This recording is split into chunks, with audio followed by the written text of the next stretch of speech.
സ്വർഗീയനാദം.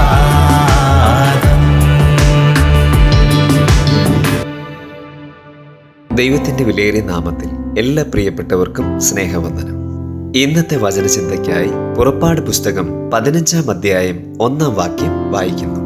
മോശയും ഇസ്രായേൽ മക്കളും അന്ന് യഹോവയ്ക്ക് സങ്കീർത്തനം പാടി ചൊല്ലിയത് എന്തെന്നാൽ, ഞാൻ യഹോവയ്ക്ക് പാട്ടുപാടും, അവിടുന്ന് മഹോന്നതൻ.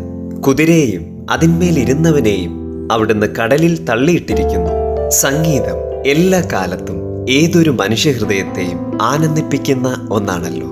കഴിഞ്ഞ അനേക നൂറ്റാണ്ടുകളായി ഭക്തന്മാർ എഴുതിയ പാട്ടുകൾ പാടി നാം ആനന്ദിക്കുന്നു, ആശ്വസിക്കുന്നു.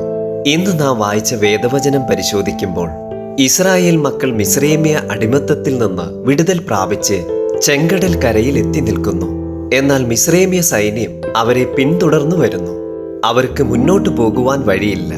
എന്നാൽ ആ സന്ദർഭത്തിൽ ദൈവം ചെങ്കടലിനെ രണ്ടായി വേർതിരിച്ച് തന്റെ ജനത്തെ അക്കരെ കടത്തി.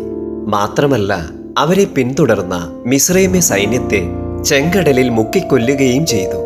ഈ വലിയ രക്ഷയെ കാണുകയും അനുഭവിച്ചറിയുകയും ചെയ്ത ദൈവത്തിന്റെ ജനം യഹോവയ്ക്ക് പാട്ടുപാടി. അതാണ് നാം പുറപ്പാട് 15-ാം അധ്യായത്തിൽ വായിക്കുന്നത്. ദൈവത്തിന്റെ വലിയ രക്ഷയെ അവർ അനുഭവിച്ചറിഞ്ഞപ്പോൾ അവരുടെ ഹൃദയം സന്തോഷം കൊണ്ട് നിറഞ്ഞു. അവർക്ക് പാട്ടുപാടാതിരിപ്പാൻ സാധിച്ചില്ല. പ്രിയപ്പെട്ടവരെ, ദൈവത്തിന്റെ രക്ഷ അനുഭവിച്ച ദൈവത്തിന്റെ മക്കൾ ഇന്നും പാട്ടുപാടുന്നു. രക്ഷിക്കപ്പെട്ട ദൈവജനത്തിന് പാടുവാൻ ഒരു പാട്ടുണ്ട്. അതാണ് നാം 40-ാം സങ്കീർത്തനത്തിൽ കാണുന്നത്. നാശകരമായ കുഴിയിൽ നിന്നും കുഴഞ്ഞ ചേറ്റിൽ നിന്നും അവിടുന്ന് നമ്മെ കയറ്റി ക്രിസ്തുവെന്ന പാറമേൽ നിർത്തി നമ്മുടെ വായിൽ പുതിയൊരു പാട്ട് തന്നിരിക്കുകയാണ്. അത് മറ്റൊന്നുമല്ല, നമ്മുടെ ദൈവത്തിന് സ്തുതി തന്നെ. രക്ഷിക്കപ്പെട്ടവർക്ക് മാത്രമേ ദൈവത്തിന് സ്തുതി പാടുവാൻ സാധിക്കുകയുള്ളൂ. വീണ്ടെടുക്കപ്പെട്ട ദൈവത്തിന്റെ ജനം സ്വർഗത്തിലും പാടുന്നതായി വെളിപ്പാട് പുസ്തകത്തിൽ നാം കാണുന്നു. പ്രിയപ്പെട്ടവരെ, ദൈവത്തിന്റെ മക്കൾക്ക് ഏതു വലിയ കഷ്ടതയുടെ നടുവിലും പാടി ആനന്ദിക്കുവാൻ സാധിക്കും. കാരണം നാം നിത്യ നരകശിക്ഷയിൽ നിന്ന് വിടുതൽ പ്രാപിച്ചവരാണ്. നമ്മുടെ ജീവിതത്തിന്റെ ഏത് പ്രതിസന്ധിയിലും കർത്താവായ യേശുക്രിസ്തുവിലൂടെ ദൈവം നമുക്കൊരുക്കിയ വലിയ രക്ഷയിൽ സന്തോഷിച്ചും ആശ്വസിച്ചും ഈ ലോകത്തിലെ കഷ്ടങ്ങൾ സാരമില്ല എന്നെണ്ണിക്കൊണ്ട് കർത്താവിന്റെ വരവിനെ ഏറ്റവും പ്രത്യാശയോടെ നോക്കി ജീവിപ്പാൻ വലിയവനായ ദൈവം നമ്മെ ഏവരെയും സഹായിക്കട്ടെ. നമുക്ക് പ്രാർത്ഥിക്കാം. കരുണയുള്ള ഞങ്ങളുടെ ദൈവമേ, ഞങ്ങൾ അങ്ങയ്ക്ക് സ്തോത്രം ചെയ്യുന്നു.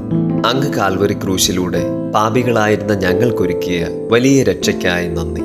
ആ വലിയ രക്ഷയിലൂടെ അടിയങ്ങൾക്ക് ലഭിച്ച ദൈവമക്കൾ എന്ന പദവിക്കായി, നിത്യജീവനായി നന്ദി നിറഞ്ഞ ഹൃദയത്തോടെ ഞങ്ങൾ അങ്ങേ പാടി മഹത്വപ്പെടുത്തുന്നു. ഞങ്ങൾക്ക് ലഭിച്ച ഈ വലിയ രക്ഷയുടെ സന്തോഷത്തിൽ ഞങ്ങളുടെ ജീവിതത്തിൽ ഇന്ന് അനുഭവിക്കുന്ന എല്ലാ പ്രയാസങ്ങളെ അതിജീവിച്ച് ദൈവകൃപയാൽ പ്രത്യാശയോടെ ജീവിപ്പാൻ ഞങ്ങളെ ഏവരെയും അങ്ങ് സഹായിക്കണമേ. യേശുക്രിസ്തുവിന്റെ നാമത്തിൽ ഞങ്ങളുടെ പ്രാർത്ഥന കേട്ടതിനാൽ നന്ദി. ആമേൻ. നിങ്ങൾ കേട്ടുകൊണ്ടിരിക്കുന്നത് സ്വർഗീയനാദം, ദ ഹെവൻലി വോയിസ്.